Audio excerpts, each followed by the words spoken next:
Yesus itu lahir dari suku Yehuda, keturunan Yakub atau dikenal juga sebagai Israel. Meski Kristen lahir dari karena Yesus, namun secara tradisi, Yesus lahir, tumbuh, dan hidup sebagai seorang Yahudi yang punya aturan hukum dan tradisi sendiri. Salah satu tanda tradisi yang masih dipegang orang tua Yesus adalah sunat. Sejarah mencatat, bayi Yesus saat berumur 8 hari dibawa ke bait suci untuk disunat. Kitab Lukas tertulis, dan ketika genap 8 hari dan ia harus disunatkan, ia diberi nama Yesus, yaitu nama yang disebut oleh malaikat sebelum ia dikandung ibunya.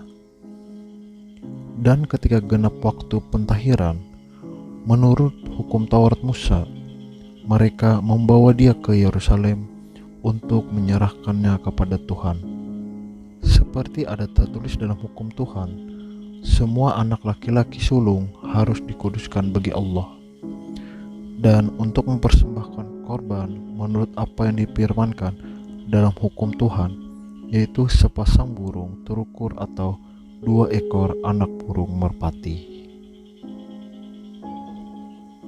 Yesus disunat sesuai perintah Tuhan, yakni perintah yang diberikan kepada Abraham saat Tuhan mengadakan perjanjian tanah perjanjian, dan tentang keturunan yang berasal dari Sarah, bukan Hagar.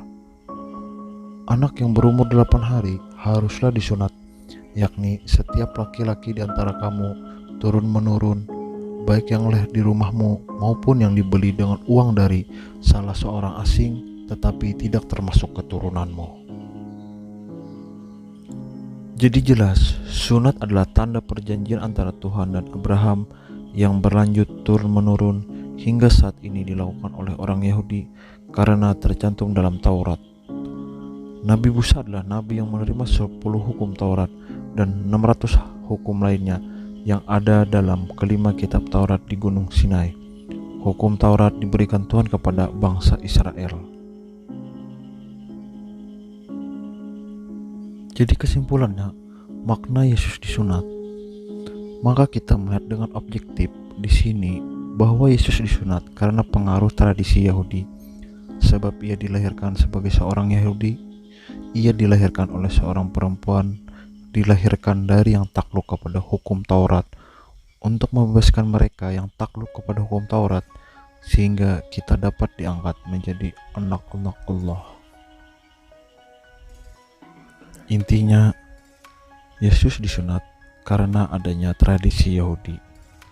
Terakhir, dengan adanya konten video ini bisa menambah wawasan dan pengetahuan kita, bukan untuk menambah hal-hal yang aneh ketika kita di masyarakat, tapi jadikanlah ini sebuah wawasan dan pengetahuan.